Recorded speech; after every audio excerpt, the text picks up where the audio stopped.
Baik, selamat pagi menjelang siang, selamat sore menjelang malam. Berjumpa lagi dengan saya, Mumu Mutadin, mahasiswa program studi profesi akuntan di Universitas Trisakti. Jadi kali ini kita akan menganalisa, yaitu analisa keuangan PT Asa Internasional Tbk.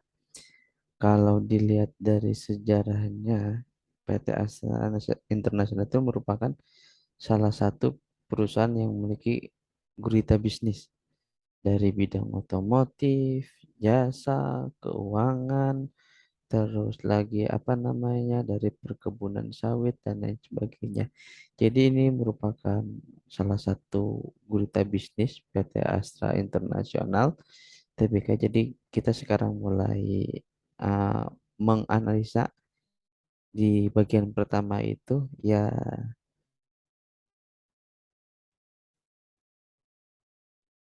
Bagaimana sih kondisinya sekarang? Jadi PT Astra International itu yang sesuai yang saya tadi informasikan bahwa ini merupakan perusahaan yang memiliki gurita bisnis cukup besar, gitu kan. Nah, ini data-data yang tersaji di pada aplikasi RTI Bisnis, di mana dia itu memiliki nama emiten ASII. Saat ini untuk harga sahamnya per lembarnya yaitu 6.575, di mana rata-rata perharinya dari 6.525 sampai 6.675 itu harga sahamnya, sedangkan harga average fresh ataupun harga rata-ratanya yaitu 6.601,80. Ini kondisinya naik turun, naik turun, naik turun. Nah, selanjutnya kita kupas nih. Kita kupas untuk financial pertumbuhan. Yang pertama yaitu revenue, pendapatan.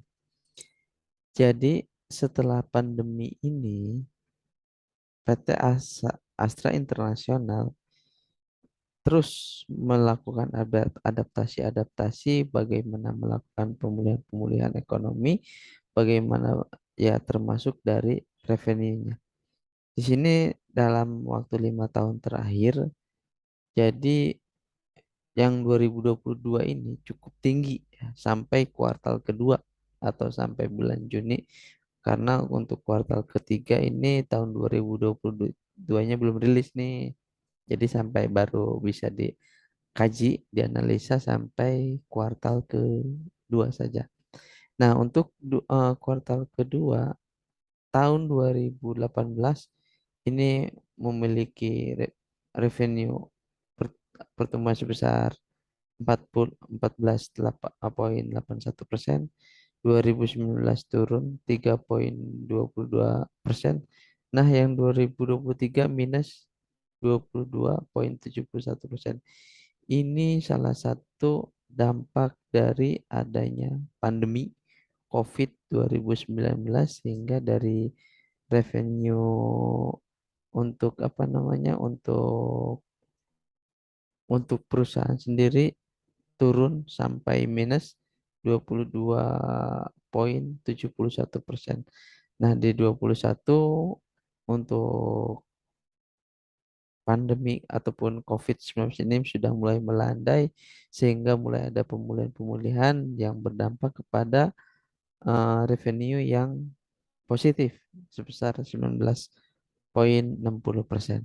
Nah, di 2022 ini pertumbuhannya cukup tinggi, cukup signifikan, yaitu 33%, 33,80%.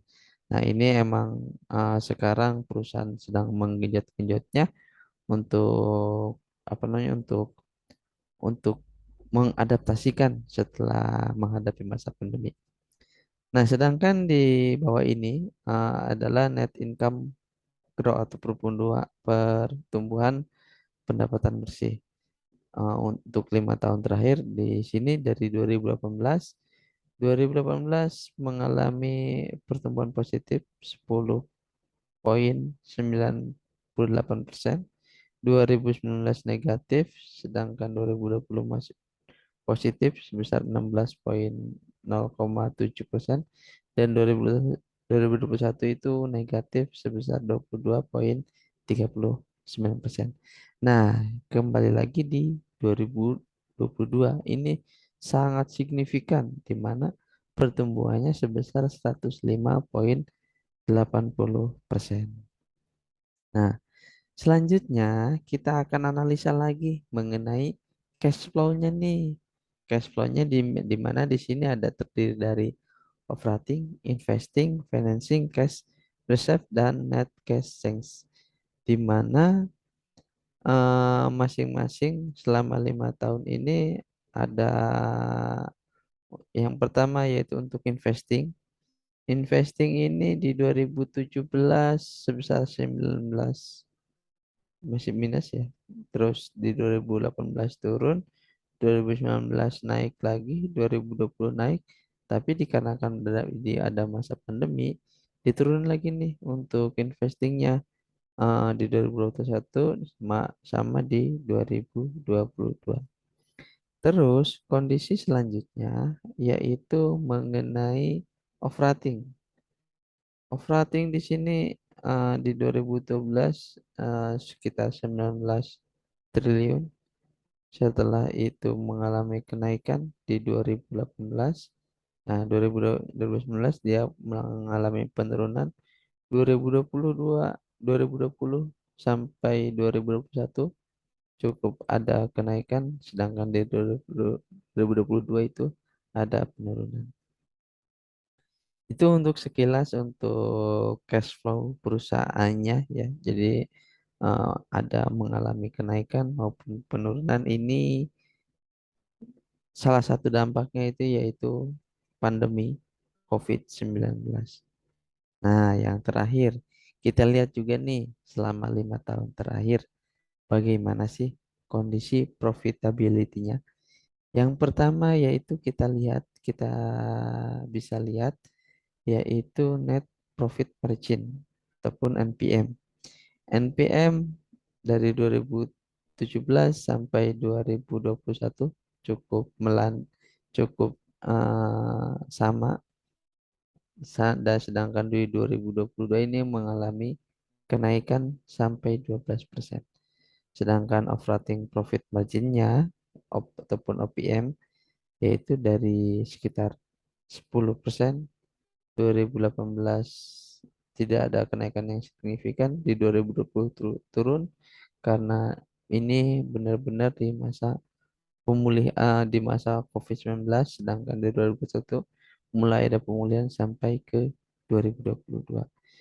Dan gross profit marginnya GPM ini cukup signifikan yaitu setelah 2021 sampai 2022. Nah, ini profitability-nya untuk kuartal 2 yaitu di 2017 sampai 2022 yang mengalami kenaikan yang cukup signifikan yaitu di 2022. Karena ini setelah pandemi dilakukan pemulihan-pemulihan, dan dari pemerintah juga terus mendorong pemulihan ekonomi sehingga berdampak kepada perusahaan menambah profitability-nya. Itu aja mungkin ulasan untuk kali ini. Kita akan ulas lagi untuk emiten PT Astra International ini di pekan berikutnya. Terima kasih dan sampai jumpa.